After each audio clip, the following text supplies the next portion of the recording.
Welcome to our channel. Today we how to uninstall monday.com boards from your no-code automations easy tutorial step by step clearly. To begin, open your monday.com account and navigate to the workspace containing the automations you'd like to modify. Locate the board with the no-code automation you want to uninstall.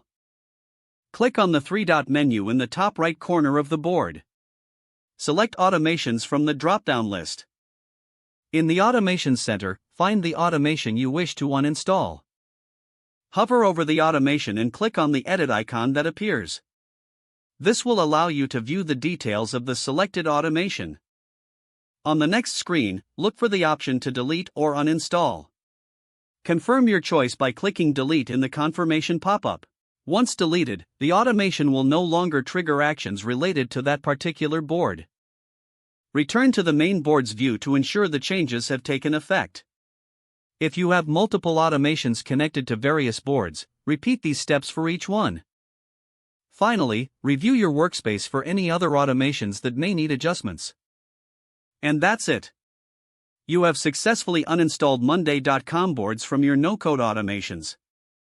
If the page does not load, refresh the browser or try again in a private or incognito window.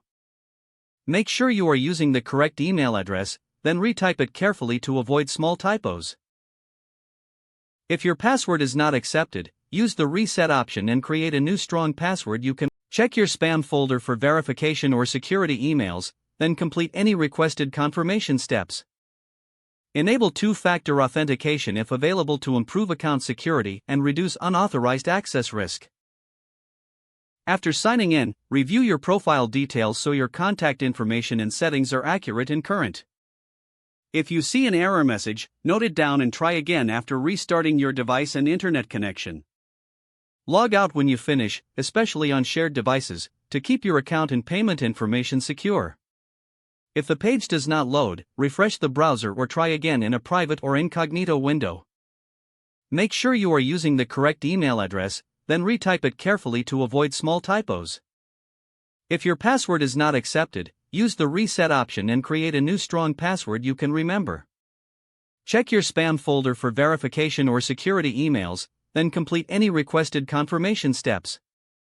Enable two-factor authentication if available to improve account security and reduce unauthorized access risk. After signing in, review your profile details so your contact information and settings are accurate and current. Don't forget to like this video and subscribe to our channel for more step-by-step tech guides.